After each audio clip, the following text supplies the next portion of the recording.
అందరికీ మరణాత. దేవుని మహాకృపను బట్టి మోషే ఉపవాస ధ్యానములలో 11వ దినమున ప్రవేశించిన మనందరినీ తండ్రి ఆత్మ నింపుదల ముమ్మరముగా దయచేయును గాక. ఆమెన్. వాక్యం చదువుకుందాం. పరిశుద్ధ గ్రంథము నుండి నిర్గమాకాండము 11వ అధ్యాయము. మరియు యెహోవా మోషేతో ఇట్లెను, ఫరో మీదికిని ఐగుప్తి మీదికిని ఇంకొక తెగులు రప్పించేదను. అటు తరువాత అతడు ఎక్కడ నుండి మిమ్మును పోనిచ్చును. ప్రార్థన చేసుకుందాం. మహాఘనుడు, మహోన్నతుడు, నిత్య నివాసి, పరిశుద్ధుడు అయ్యున్న తండ్రి, నమస్కారములు. నా నామమును జ్ఞాపకార్థముగా ఉంచు. ప్రతి స్థలములో నేను మీ యొద్దకు వచ్చి మిమ్మల్ని ఆశీర్వదింతునని తెలియచేసిన తండ్రి, నమస్కారములు. ఈ 11వ అధ్యాయం వరకు చక్కగా క్రమముగా మమ్మల్ని నడిపించుచున్న తండ్రి, నమస్కారములు. నీ వాక్యము యొద్దకు వచ్చుచుండగా సంపూర్ణముగా నన్ను మరుగు చేసి మిమ్మల్ని మీరు కనపరుచుకొనమని మా మధ్యకు వచ్చి వేసిన మహా ఉపాధ్యాయుడు, ప్రధాన బోధకుడయ్యున్న యేసు నామములో బ్రతిమిలాడి వేడుకొనుచున్నాము తండ్రి. ఆమెన్. ప్రభునందు ప్రియమైన వార్లారా, సమస్త జ్ఞానమునకు మించిన దేవుని సమాధానము యేసుక్రీస్తు వలన మీ హృదయములకు మీ తలంపులకు కావలియుండును గాక. ఆమెన్. నిన్నటి దినాన మనం చూచాము 10వ అధ్యాయంలో మనం గమనించినట్లయితే, మరి మాటి మాటికి ఫరో హృదయము కఠినపరచబడుతూ ఉంది. నేను ఎంతకాలం వీడు ఉరిగా ఉంటాడని అక్కడ ప్రజలు మాట్లాడుతూ ఉన్నారు. మిడతలు వచ్చి పంటంతా తినేసి ఎంతో నష్టం కలిగినట్టు చూస్తూ ఉన్నాం.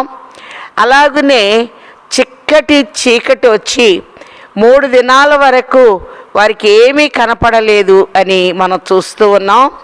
అయినా ఇశ్రాయేలీల ఇళ్లలో వెలుగున్నట్లు మనం చూస్తూ ఉన్నాం. ఆయన ఆశ్రయించిన వారికి వెలుగు అనేది ఉంటుంది. అందుకే లెమ్ము తేజరిల్లుము, నీకు వెలుగు వచ్చి ఉన్నది, జనములను కటిక చీకటి కమ్ముచున్నది అని 10వ అధ్యాయంలో మనం చీకటిని చూచాం. యెషయా గ్రంథం 60వ అధ్యాయంలో జనాల్ని కటిక చీకటి కమ్ముచున్నది, ఆయన ప్రజలకు వెలుగున్నట్లు చూస్తూ ఉన్నాం. 11వ అధ్యాయంలో మనం చూస్తే, మరియు యెహోవా మోషేతో ఇట్లెను, ఫరో మీదికిని ఐగుప్తి మీదికిని ఇంకొక తెగులు రప్పించెదను. ఈ ఇంకొక తెగులు అనగా జ్యేష్ఠులందరూ మరణమౌట. ఇప్పటితో ఈ అధ్యాయముతో 10 తెగుళ్ళు పూర్తవుతూ ఉన్నాయి. మొదటిగా రక్తం చూచాం, 2 కప్పలను చూచాం, 3 పేలును చూచాం, 4 ఈగలను చూచాం. 5వదిగా తెగుళ్ళు పశువులు చనిపోవటం చూచాం. 6వదిగా దద్దుర్లు చూచాం. 7వది వడగళ్ళు చూచాం. 8 మిడతలు చూచాం. 9 చీకటి. 10వ అధ్యాయంలో జ్యేష్ఠులు మరి నిర్మూలమైపోతూ ఉన్నారు. అందుకే ఇక్కడ మనం చూచినట్లయితే, ఇంకొక తెగులు రప్పించెదను, అటు తరువాత అతడు ఇక్కడ నుండి మిమ్మును పోనిచ్చును. అతడు మిమ్మును పోనిచ్చునప్పుడు ఇక్కడ నుండి మిమ్మును బొత్తిగా వెళ్ళగొట్టును. కాబట్టి ప్రతి చెలికాని వద్ద ప్రతి పురుషుడు, తన చెలికత్తె వద్ద ప్రతి స్త్రీయు వెండి బంగారు నగలను అడిగి తీసుకొనవలెను. 3వ అధ్యాయము చివరిలో కూడా మనం చూచాం. వెండి బంగారాలు ఐగుప్తీయులు ఊరికి ఎందుకు ఇస్తారు ఇశ్రాయేలీలకి? కానీ ఇది వీరి కష్టార్జితము, వీరి శ్రమ. మరి మేము ఈజిప్ట్ వెళ్ళినప్పుడు అక్కడ మోజెస్ బెసలికా అని ఒక చర్చ్ ఉంది. జమ్ము పెట్టి మోడల్లో ఉంటుంది. లోపల చూస్తే మందసం మోడల్లో కనపడుతూ ఉంటుంది. దానికి కుడివైపున నైలు నది దగ్గర మోషే దొరికిన పాయ అనేది కనపడుతూ ఉంటుంది. అక్కడ వారు ఏం చెప్పారు అంటే, ఒక్కసారి ఆరాధన చేయాలి అంటే హెబ్రీలు 100 బంగారు నాణ్యములు ఫరోకి కప్పం కట్టాలి. కప్పం అంటే పన్ను కట్టాలి. పన్ను కడితే కానీ ఆరాధన చేయటానికి వీల్లేదు. కాబట్టి వీరి కష్టార్జితమంతా ఆరాధనకి అన్నట్లుగా వారు వాడినట్లుగా చూస్తూ ఉన్నాం. మన తండ్రి అమూల్యమైనటువంటి వారు. కాబట్టి మీరు అమూల్యమైన వారు అని ప్రభు చెప్తూ, ఆయన అమూల్యమును సజీవమునైన రాయి అయిన ప్రభు యొద్దకు వచ్చిన వారై ఉన్నారు అని మనం పత్రిక పాఠాల్లో చూస్తూ ఉన్నాం. కనుక ప్రతి పురుషుడు చెలికాడిని అడిగినప్పుడు, ప్రతి స్త్రీ చెలికత్తెని అడిగినప్పుడు వెండి బంగారు నగలు వారికి ఇచ్చివేసినట్టు చూస్తున్నాం. లోహాలన్నిట్లో విలువైంది బంగారము, వెండి అనేది విమోచనకి ముంగుర్తుగా ఉన్నట్టు చూస్తూ ఉన్నాం. ఐగుప్తుని వారు వదలాలి అంటే మరి వారి కష్టార్జితముని వారు వీరికి బహుమానముగా ఇచ్చివేస్తూ ఉన్నట్లుగా మనం చూస్తూ ఉన్నాం. 4వ వచనం మరి 3వ వచనం చివరిలో చూస్తే, యెహోవా ప్రజల ఎడల ఐగుప్తీలకు కటాక్షము కలుగ చేసెను. మన ప్రభువు కరుణా కటాక్షము కలిగినటువంటి దేవుడిగా మనం చూస్తూ ఉన్నాం. అంత మాత్రమే కాదు, ఐగుప్తు దేశంలో మోషే అనే మనుష్యుడు ఫరో సేవకుల దృష్టికి, ప్రజల దృష్టికి మిక్కిలి గొప్పవాడిగా ఉన్నాడు. దేవుడు తన బిడ్డల్ని హెచ్చించాలి అనుకున్నప్పుడు ఉన్నతముగా గొప్పగా చూపించువారై ఉన్నారు. యోసేపు ఉన్నాడు. ఐగుప్తు దేశానికి బానిసగా అమ్మివేశారు. కానీ ఐగుప్తు దేశం అంతటి గొప్పగా ఏలికగా ఎవరు చూపించారంటే ప్రభువే చూపిస్తూ ఉన్నారు. 91వ కీర్తన 14లో చూస్తున్నాం కదా, అతడు నన్ను ప్రేమించుచున్నాడు గనక నేను అతన్ని తప్పించెదను, అతడు నా నామం ఎరిగిన వాడు గనక నేను అతన్ని ఘనపరిచెదను. ప్రభువులో మనం ఉన్నప్పుడు ఆయన ఘనపరుస్తాడు. ఏ కీడున్నా తప్పించువారై ఉన్నారు. ఐగుప్తు దేశం అంతటికీ గొప్పగా ఏలిగ్గా యోసేపు కనపడుతూ ఉన్నాడు. అలాగనే బబులోను సంస్థానములలో గొప్పగా ఉన్నతమైన స్థాయిలో, అలాగనే జ్ఞానమునందును దానియేల్ని అతి ఉన్నతమైన స్థితిలో చాలా గొప్పగా ప్రభు చూపిస్తూ ఉన్నాడు గనక మరి ఈ దానియేలు అతి శ్రేష్టమైన జ్ఞానము కలిగిన వాడు అని బైబిల్లో మనం చూస్తూ ఉన్నాం. అబ్రహాముని గురించి మాట్లాడేటప్పుడు కూడా ఏలియాజరు చాలా గొప్పగా అబ్రహాముని గురించి మరి వారి బంధువులతో చెప్పినట్టు మనం చూస్తూ ఉన్నాం. ఆదికాండము 24వ అధ్యాయము 35వ వచనంలో చూస్తే, దేవుడు నా యజమాన్ని బహుగా దీవించి హెచ్చించాడు అని చెప్పి అబ్రహాముని గురించి అబ్రహాము బంధువుల దగ్గర ఎంతో ఉన్నతముగా గొప్పగా ఏలియాజరు మాట్లాడినట్లుగా చూస్తూ ఉన్నాం. ఆదికాండము 26వ అధ్యాయము 12-13 వచనాల్లో కూడా ఇస్సాకు విత్తనము వేయగా 100 ఫలము పొందెను, క్రమక్రమముగా అతడు గొప్పవాడగుచుండెను. ఇస్సాకులో ఉన్న విధేయతను బట్టి క్రమక్రమముగా దేవుడు దీవిస్తూ ఉన్నారు. ఎందుకంటే దేవుడు క్రమమునకు కర్త అయ్యున్నారు అని ప్రభు తెలియచేస్తూ ఉన్నారు. ఇర్మియా గ్రంథంలో మనం చూస్తే 32:19లో, ఆలోచన విషయంలో నీవే గొప్పవాడవు, నీవు అధిక శక్తి సంపన్నుడవు. కాబట్టి సామెతలు 14లో మనం 8:14లో చూస్తున్నాం, ఆలోచన చెప్పుటయు లెస్సైన జ్ఞానమిచ్చుటయే నా అవశ్యము. మన ప్రభువుకున్న బిరుదుల్లో ఒక బిరుదు అయిన ఆలోచనకర్త. ఆలోచన విషయంలో నీవే గొప్పవాడవు. మోషేని ఐగుప్తు దేశంలో గొప్పగా చూపిస్తున్నాడు. మిథ్యానులో ఉన్నప్పుడు కూడా గొప్పగానే చూపించాడు. మోషే ఎక్కడ నిలబడితే అక్కడ ఒక ప్రత్యేకత అనేది దేవుడు చూపిస్తూ ఉన్నాడు. అంత మాత్రమే కాదు, మన వాక్యంలో కనుక గమనించినట్లయితే మొర్దెకై సుషాను కోటలో ఉన్నప్పుడు మరి యూదుడుగా ఉన్న చాలా ఉన్నతమైన వానిగా గొప్పగా సుషాను కోటలో ప్రభు చూపిస్తూ ఉన్నారు. ఎస్తేరు 9:4లో మనం గమనించినట్లయితే, అలాగే కీర్తన 48లో కూడా పరిశుద్ధ పర్వతం మీద మన ప్రభువు చాలా గొప్పగా ఉన్నతముగా పర్వతం మీద ప్రభువు కనపడుతూ ఉన్నారు.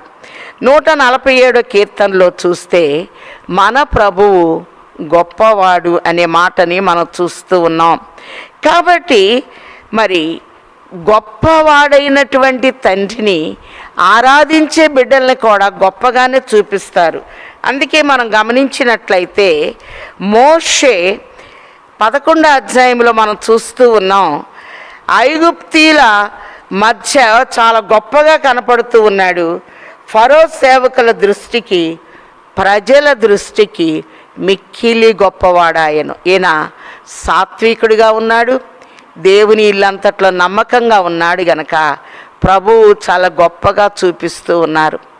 అలాగే ఏ తల్లిదండ్రులైనా వారి బిడ్డలను చాలా గొప్పగా ఉన్నతంగా చూపించాలి అనుకుంటారు. కాబట్టి మోషేని ఒక ఉన్నతమైన స్థితిలో గొప్పగా నాయకుడిగా ఎవరు చూపిస్తున్నారంటే ప్రభువే. 4వ వచనంలో చూస్తే మోషే అహరోనుతో ఇట్లెన్ను, మోషే ఫరోతో ఇట్లెన్నెను, యెహోవా సెలవిచ్చినదేమనగా, మధ్యరాత్రి నేను ఐగుప్తులోనికి బయలు వెళ్ళేదను. అప్పుడు సింహాసనం మీద కూర్చున్న ఫరో తొలిపిల్ల మొదలుకొని తిరగలి విసురు దాని తొలిపిల్ల వరకు ఐగుప్తు దేశమందలి తొలి పిల్లలందరూ చచ్చెదరు. కాబట్టి తొలి సంతానానికి ఒక ప్రత్యేకత అనేది ఉన్నట్లుగా మనం చూస్తూ ఉన్నాం. వాక్యంలో మనం చూస్తే సంఖ్యాకాండము 3వ అధ్యాయము 11వ వచనంలో, సంఖ్యాకాండము 3వ అధ్యాయం 11వ వచనంలో చూస్తే, మరియు యెహోవా మోషేకు ఇలాగు సెలవిచ్చెను, ఇదిగో నేను ఇశ్రాయేలీలలో తొలిచూలి అయిన ప్రతి మగపిల్లకు మారుగా ఇశ్రాయేలీలో నుండి లేవీలను నా వశము చేసుకొని ఉన్నాను. ప్రతి తొలిచూలియు నాది కనుక లేవీలు నావారయ్యిందురు. ఐగుప్తు దేశంలో నేను ప్రతి తొలిచూలును సంహరించిన నాడు మనుష్యుల తొలిచూలనేమి పశువుల తొలిచూలనేమి ఇశ్రాయేలీలలో అన్నిటినీ నా కొరకు ప్రతిష్ఠించుకొంటిని, వారు నావారయ్యిందురు, నేను యెహోవాను. ప్రతి తొలిచూలు నాకు ప్రతిష్ఠించబడినది అని ప్రభు తెలియచేస్తూ వారికి నేను దేవుడినై ఉంటాను అని ప్రభు బయలుపరుస్తూ ఉన్నారు.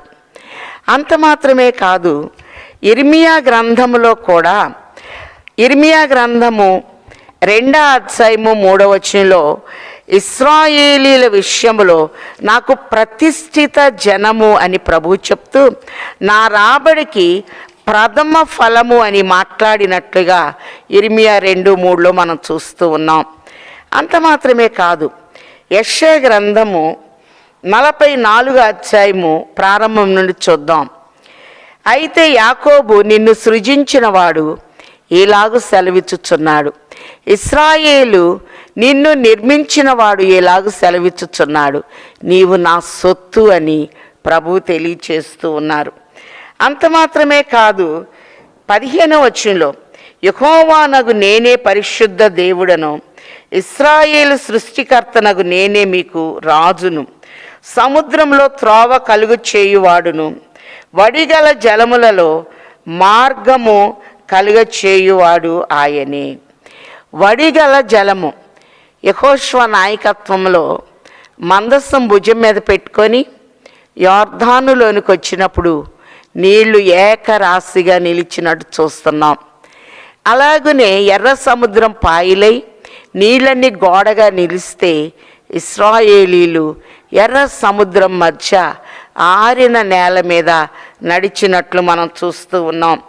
యెషయా 44లో ఒక ప్రవచనం ఉంది. అయినను నా సేవకుడకు యాకోబు, నేను ఏర్పరచుకున్న ఇశ్రాయేలు వినుము, నిన్ను సృష్టించి గర్భములో నిన్ను నిర్మించి నీకు సహాయము చేయువాడైన యెహోవా ఇలాగు సెలవిచ్చుచున్నాడు. కాబట్టి నా సేవకుడు యాకోబు, నువ్వు భయపడొద్దు, నేను దప్పిగల వారి మీద నీళ్లను, ఎండిన భూమి మీద ప్రవాహ జలములను కుమ్మరించెదను, నీ సంతతి మీద నా ఆత్మను కుమ్మరించెదను, నీకు పుట్టిన వారిని నేను ఆశీర్వదించెదను.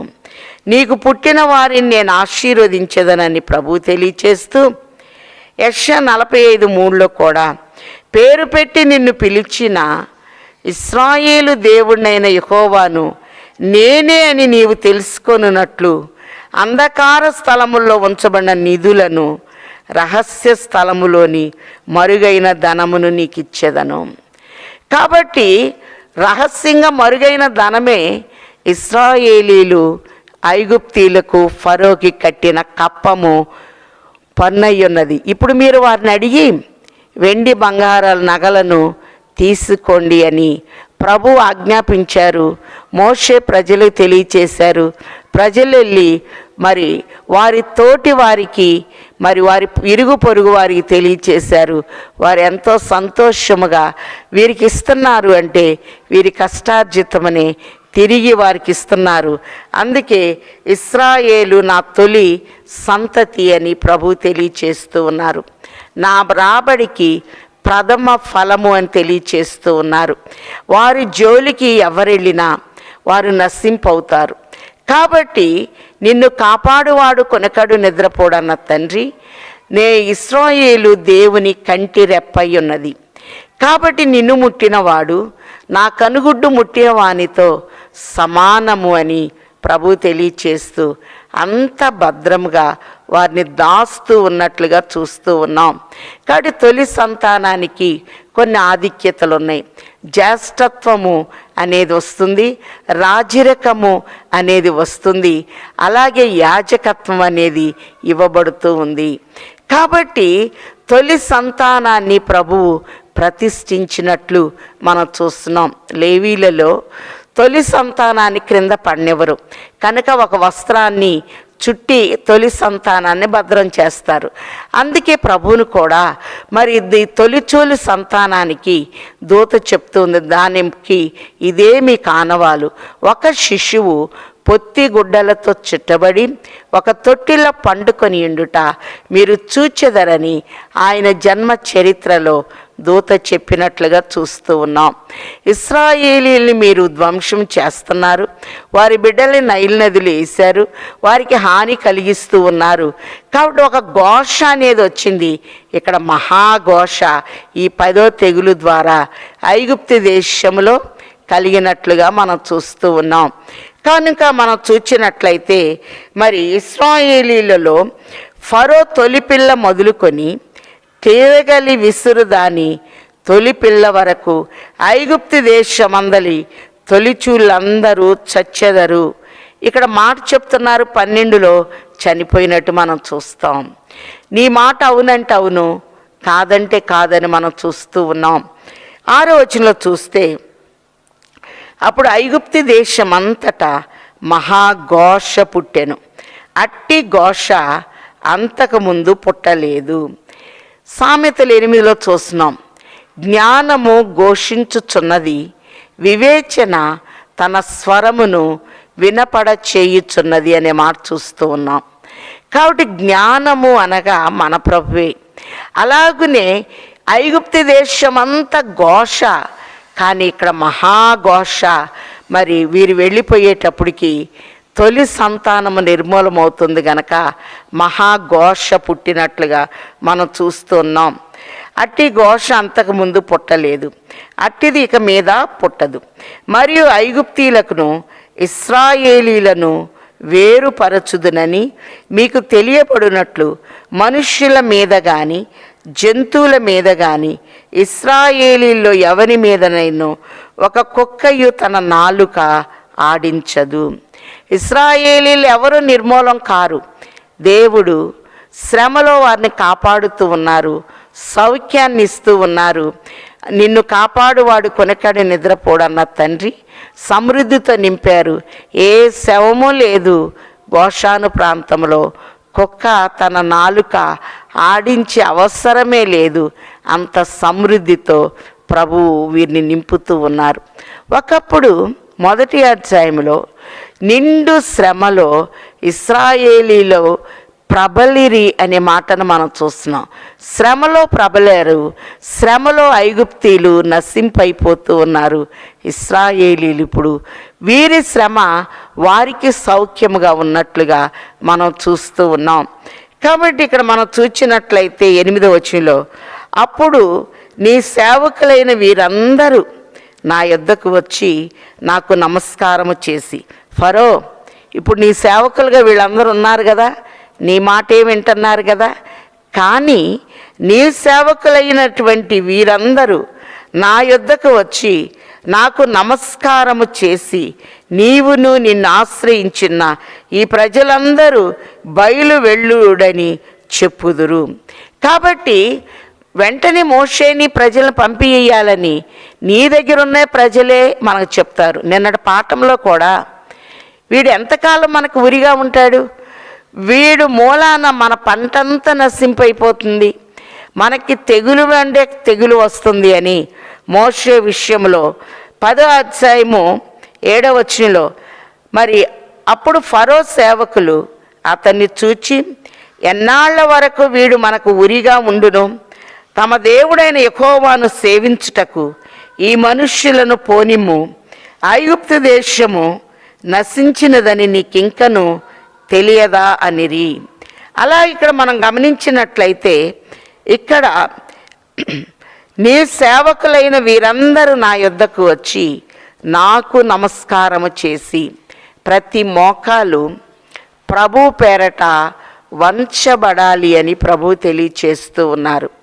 కాబట్టి అన్ని నామముల కన్నా పై నామము యేసు నామము అని మనం చూస్తూ ఉన్నాం. అలాగనే ప్రభు జన్మించినప్పుడు జ్ఞానులైన రాజులు వచ్చారు, ఆయనకు నమస్కారము చేసినట్టు సాగిలపడినట్టు చూస్తూ ఉన్నాం.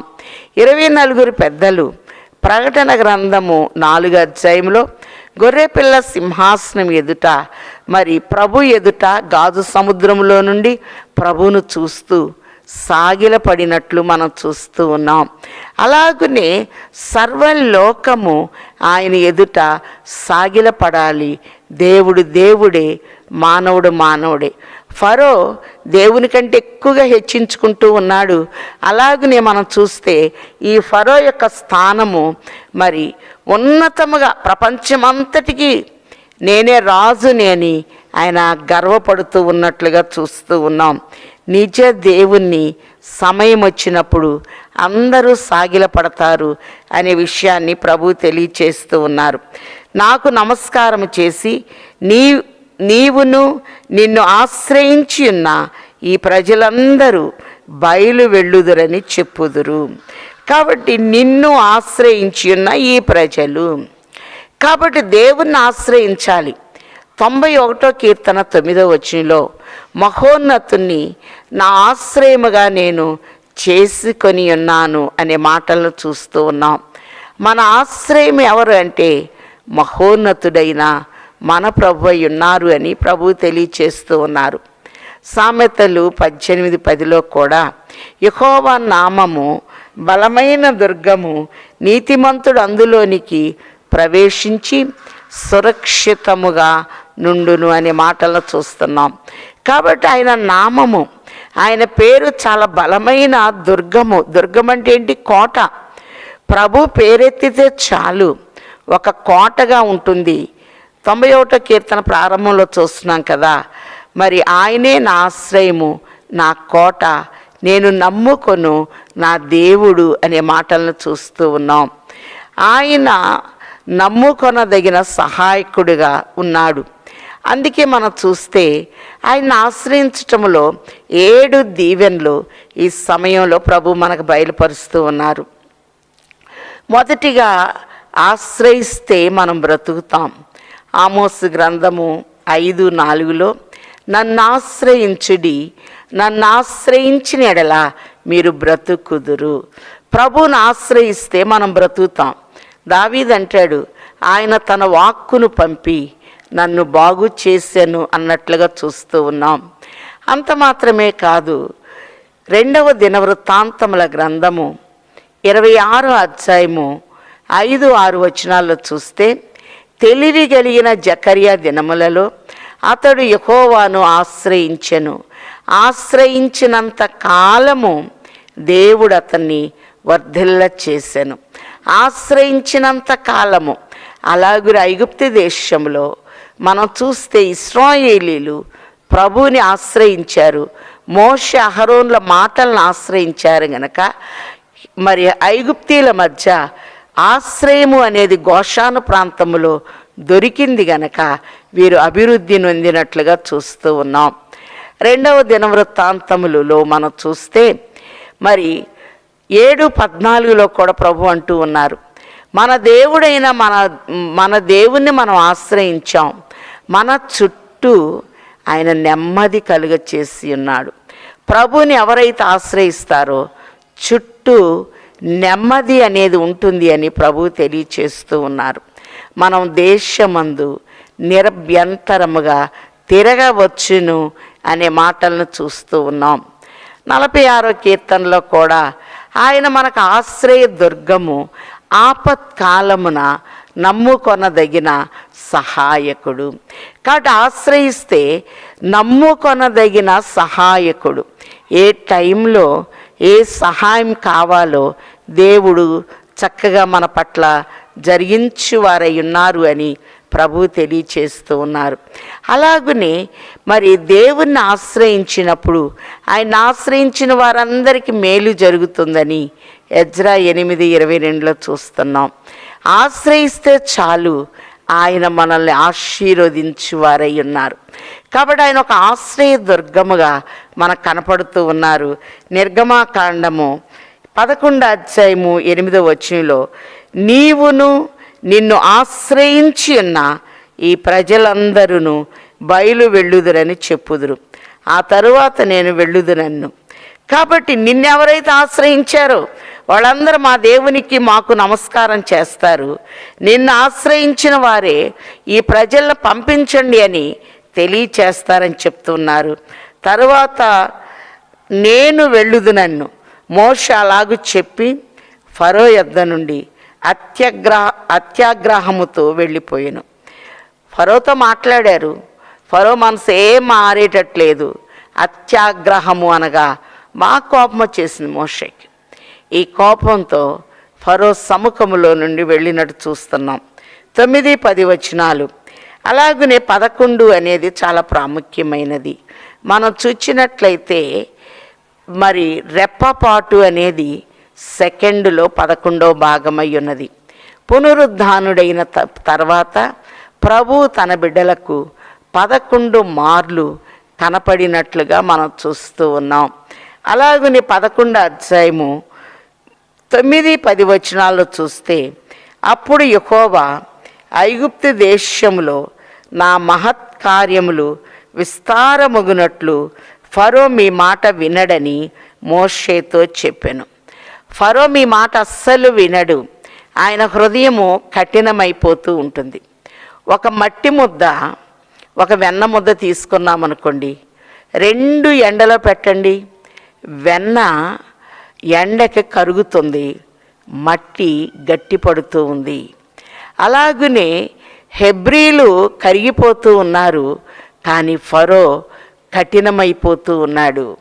రోజు రోజుకి పంపుతానని ఏదో మొక్కులు మొక్కినట్టు చెప్తున్నాడు.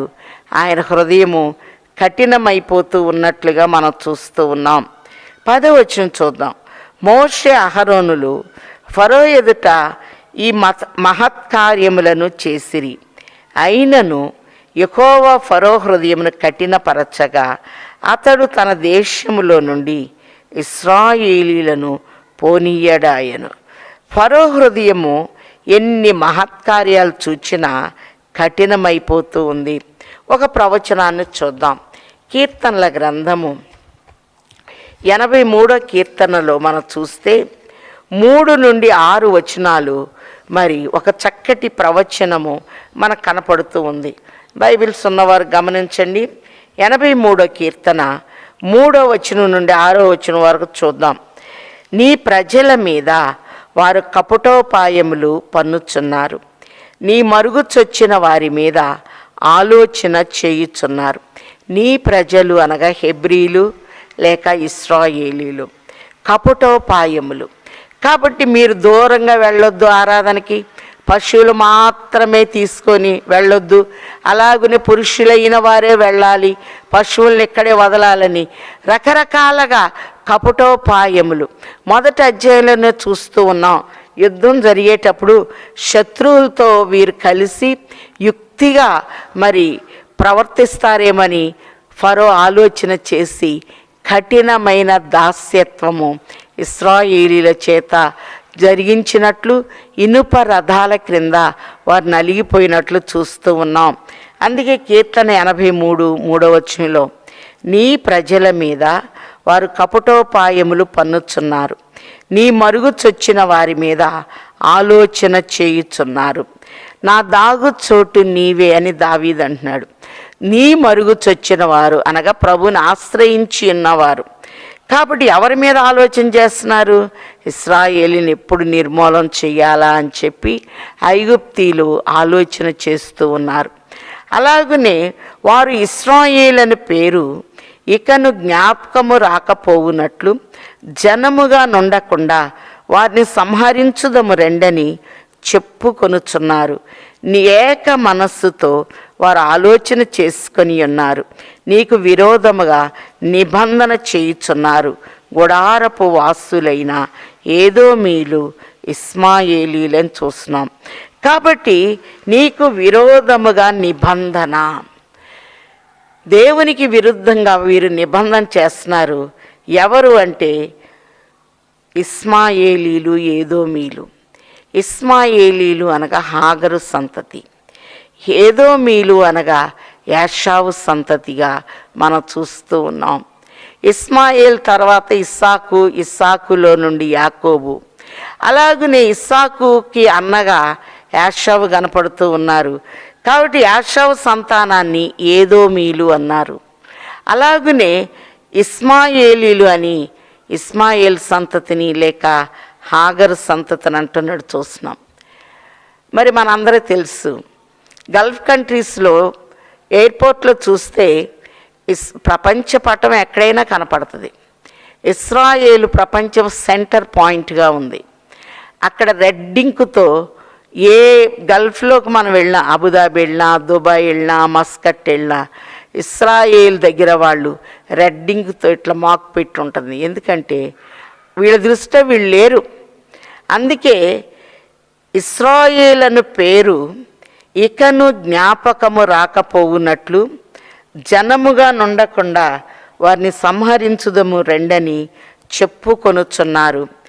ఏక మనస్సుతో వారు ఆలోచన చేసుకొని ఉన్నారు.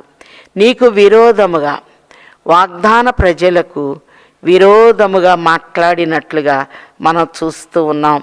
ప్రభు అంటున్నారు, నీకు విరోధముగా రూపింపబడిన ఏ ఆయుధము వర్ధిల్లదు అని ప్రభు తెలియచేస్తూ ఉన్నారు. కాబట్టి ఇక్కడ మనం గమనించినట్లయితే యెషయా గ్రంథము 24వ అధ్యాయములో కూడా ఐగుప్తు దేశపు పరిస్థితి ఏ రీతిగా ఉన్నదో ఇప్పుడు మన పరిస్థితులు ఎట్లా ఉన్నాయో అలాగే ఉన్నాయి. యెషయా గ్రంథము 24వ అధ్యాయము ప్రారంభంలో, ఆలకించుడి, యెహోవా దేశమును వట్టిదిగా చేయుచున్నాడు, ఆయన దాన్ని పాడు చేసి కల్లోలపరుచుచున్నాడు, దాని నివాసులను చెదరగొట్టుచున్నారు. ప్రజలకు కలిగినట్లు యాజకులకును కలుగును, దాసులకు కలిగినట్లు యజమానులకును కలుగును, దాసీలకు కలిగినట్లు వారి యజమానురాండ్రకును కలుగును, కొనువారికి కలిగినట్లు అమ్మువారికి కలుగును. ఇక్కడ ఫరో తొలి సంతానం మొదలుకొని తిరగలి విసిరే దాసి తొలి సంతానం వరకు నిర్మూలమవుతున్నట్లుగా మనం చూస్తూ ఉన్నాం. కాబట్టి దేశంలో కల్లోలం అనేది వచ్చింది. దేశాన్ని దేవుడు ఒట్టిదిగా చేస్తున్నాడు. ఈ 10వ తెగులుతో ఇశ్రాయేలీల యొక్క దాసత్వము 430 సంవత్సరములు దాసత్వ కాలము అనేది సంపూర్ణము చేయబడుతూ వాగ్దాన దేశానికి వెళ్ళే కాలము సమీపించినట్లుగా మనం చూస్తూ ఉన్నాం. అలాగనే మనం గమనించినట్లయితే యెషయా గ్రంథము 24వ అధ్యాయము 17వ వచనంలో భూనివాసి నీ మీదికి భయము వచ్చెను. ఐగుప్తీయులందరి మీదకి ఏమొచ్చిందంటే భయము అనేది వచ్చి వేసినట్లుగా మనం చూస్తూ ఉన్నాం. గుంటయు ఉరియు నీకు తటస్థించెను, తూములు పైకి తీయబడి ఉన్నవి, భూమి పునాదులు కదులుచున్నవి. భయంకరమైన వర్తమానం విని పారిపోవాడు గుంటలో పడును, గుంటను తప్పించుకునివాడు ఉరిలో చిక్కును అనే మాట చూస్తున్నాం. భయంకరమైన వర్తమానం. 10 తెగుళ్ళు అంటే అది సామాన్యమైంది కాదు. వీరు పాటలతో రేపటి దినాన్న చక్కగా పస్కా భుజిస్తూ బయలుదేరినై ఉన్నారు. వీరు బిడ్డలు చనిపోతే, మరి పశువులు చనిపోతే, తొలి సంతానము మరి నిర్మూలమైనప్పుడు మహాఘోషతో వీరుంటారు. ఈరోజు హెచ్చరికగా మోషే తెలియచేస్తూ ఉన్నారు. మధ్యరాత్రిలో సంహార దూత మరి దేశంలో ప్రవేశించనై ఉన్నది అని తెలియచేస్తూ ఉన్నారు. కానీ వీరికి ఏం భయం లేదు, ఏం పట్టినట్టు విన్నట్లుగా చాలా నిర్లక్ష్యముగా ఉన్నట్లుగా చూస్తున్నాం. ఒక హెచ్చరిక వెంబడి ఒక హెచ్చరిక మరి ప్రభు మనకు తెలియచేసేటప్పుడు ఎప్పుడైతే మనం హెచ్చరిక విని ప్రభు మాటలకు లోబడుతూ ఉంటామో ప్రభు ఆశీర్వదించువారై ఉన్నారు. ఒకసారి 4వ వచనాన్ని జ్ఞాపకం చేసుకుందాం. మోషే ఫరోతో ఇట్లెన్ను, యెహోవా సెలవిచ్చినదేమనగా, మధ్యరాత్రి నేను ఐగుప్తు దేశములోనికి బయలు వెళ్ళేదను.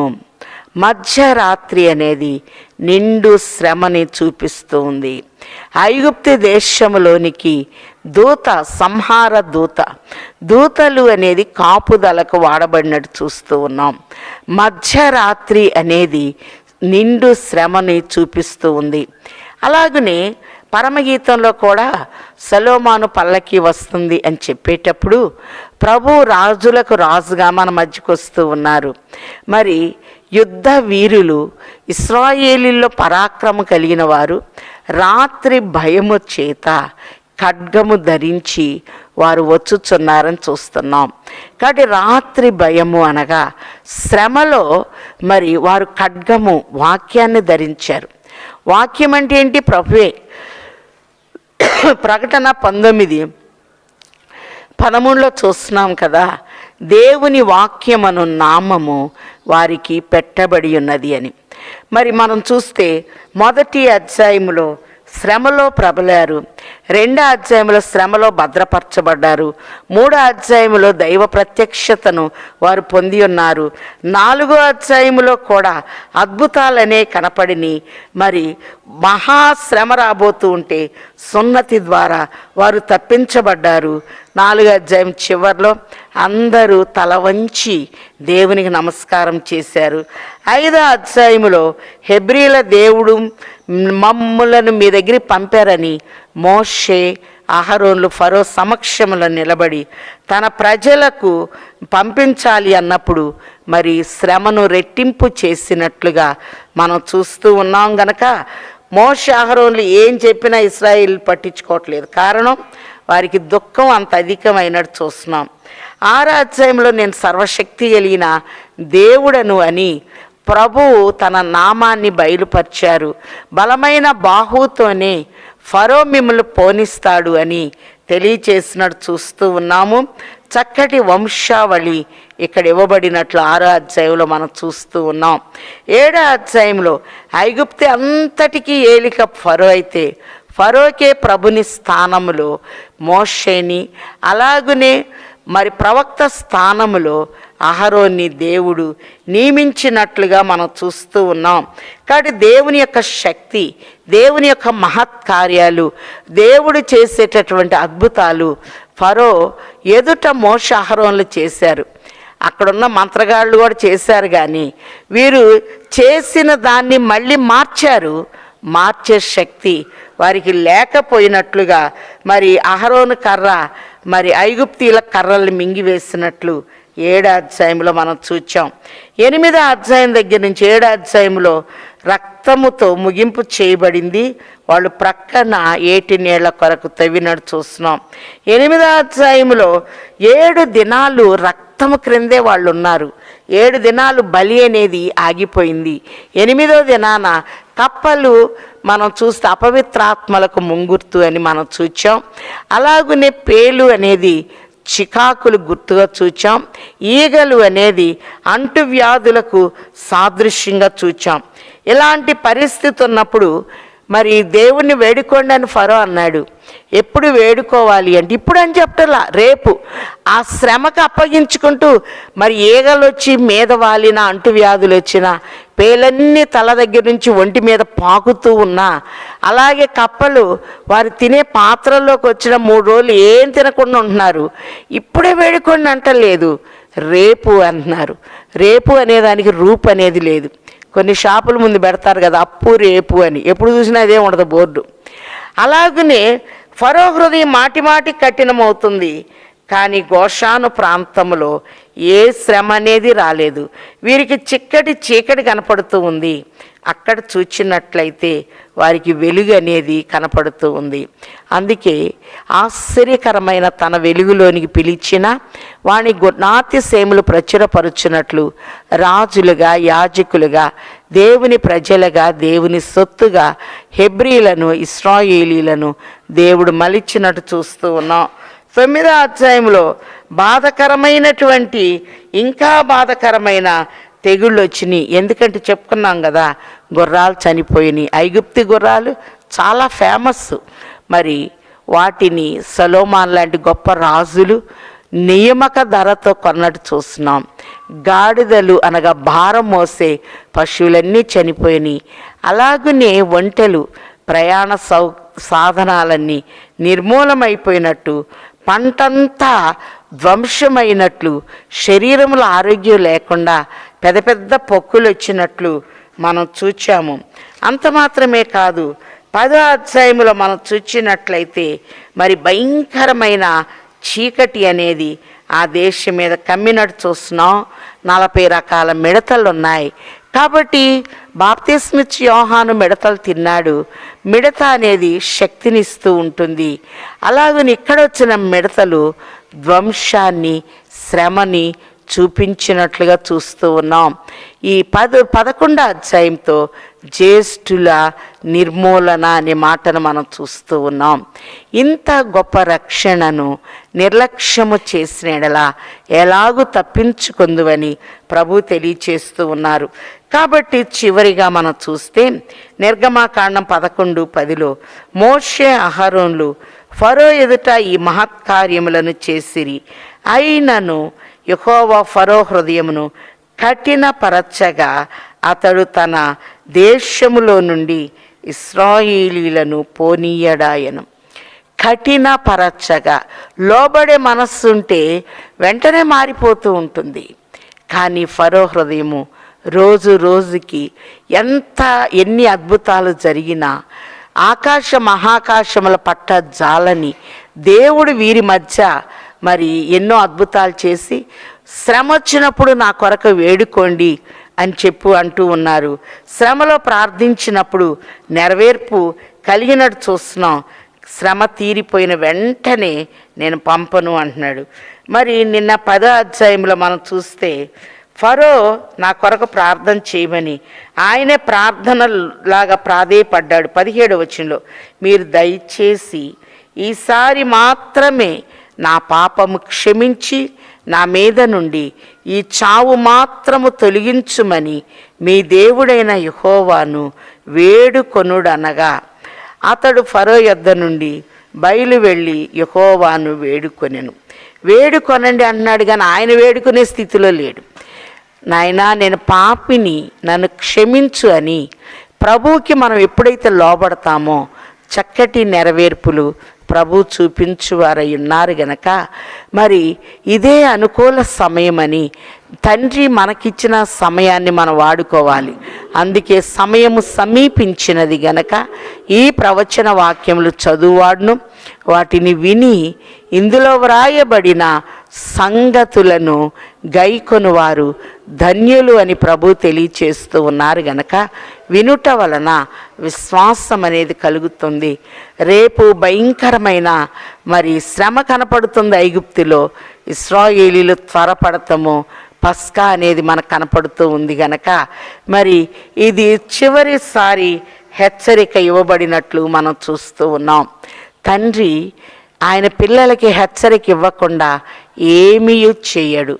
అందుకే ఆమోస్ గ్రంథంలో చూస్తున్నాం కదా, మరి 3:4 తన భక్తులైన వారికి, తన ప్రవక్తలైన వారికి దేవుడైన యెహోవా సంకల్పించిన దానిని తెలియపరచకుండా ఏమీ చేయడు. కాబట్టి రేపు జ్యేష్ఠులందరూ చనిపోతారని మోషే అహరోనులను పంపించారు. విషయాన్ని ప్రభు తెలియచేస్తూ ఉన్నారు. విషయాన్ని తెలియచేసిన ఏం పట్టనట్టు జరిగేది ఎటు జరుగుద్దులే అన్నట్లుగా ఉన్నారు. కానీ వాళ్ళు శీఘ్రముగా ప్రభుని ఆశ్రయించే స్థితిలో లేరు అని మనకు తెలుస్తుంది.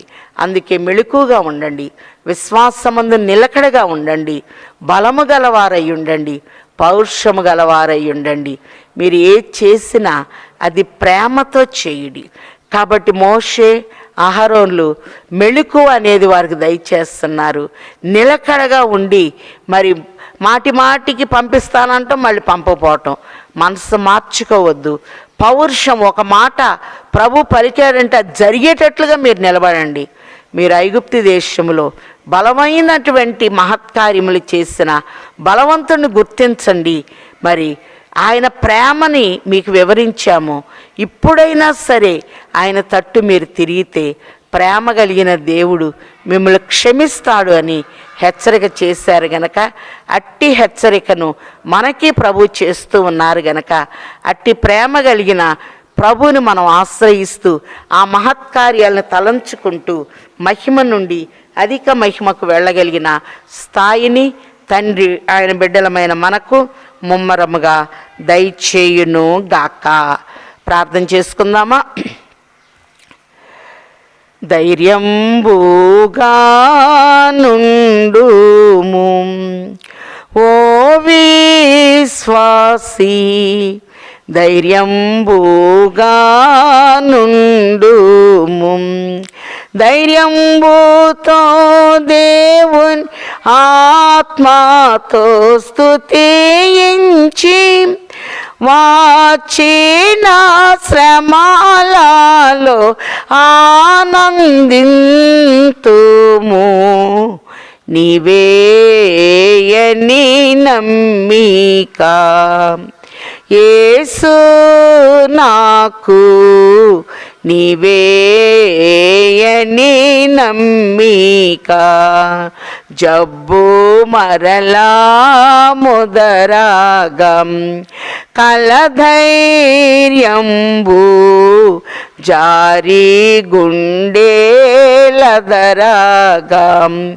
నిభారాముగా మనసు నిలువక యున్నప్పుడు దాబోనా నన్ను చేర్చు దయాగాల వైద్యుడవు. నీవేయని నమ్మిక యేసు నాకు, నీవేయని నమ్మిక.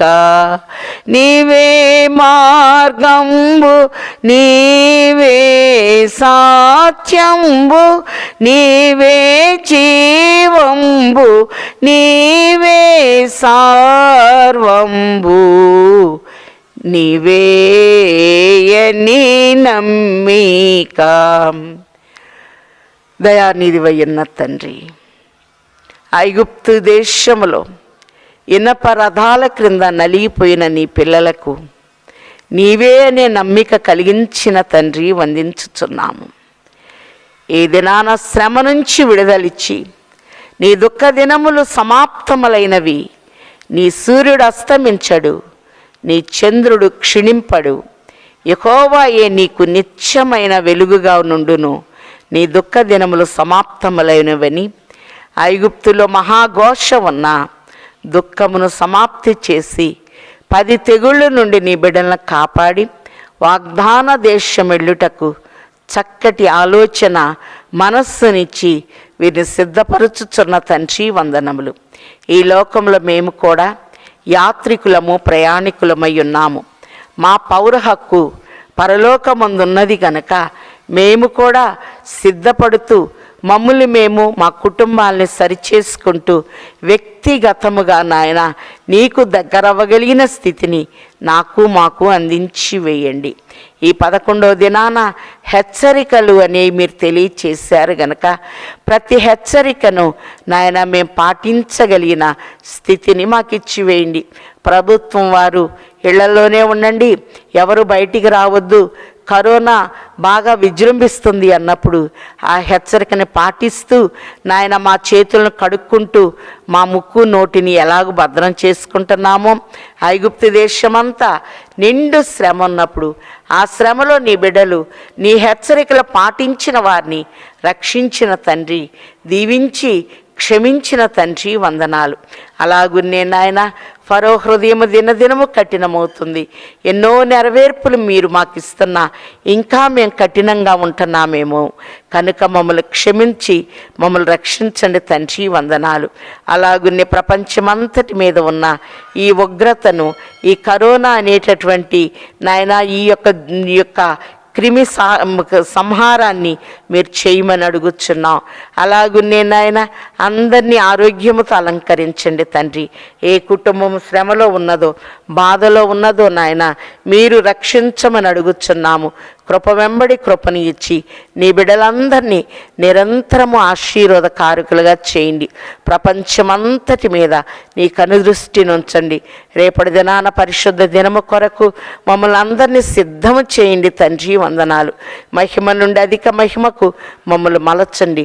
ఒక్కొక్క దినము నీకు దగ్గరవుతూ లోకానికి మేము దూరం అవుతూ నాయన నీ కొరకే మేము జీవించేటట్లు నిష్కళంక పావురాళ్ళగా మమ్మల్ని అందరినీ మార్చి తయారు చేయమని నీ రూపురేఖలు మాకు అనుగ్రహించండి.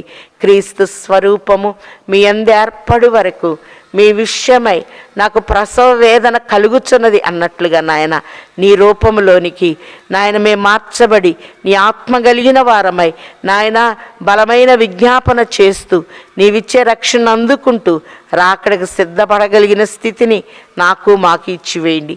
ఈ కార్యక్రమాన్ని వీక్షిస్తున్న సంఘ బిడ్డలందరినీ మీరు ఆశీర్వాద హస్తముతో నింపి నీ బిడ్డలందరి మీద నీ పావనాత్మ నుంచి మీ చేతిలో వారిని పట్టుకొని నాయన బలిష్టమైన నీ బాహు క్రింద భద్రం చేయమని, మాకు కాదు యెహోవా, మాకు కాదు మీ నామమునకే మహిమకరముగా మమ్మల్ని మలచమని మా మధ్య నిలిచి మమ్మల్ని దీవించుచున్న ఆశీర్వాదకారకుడై ఉన్న యేసు నామములో బ్రతిమిలాడి వేడుకొనుచున్నాము తండ్రి, ఆమెన్.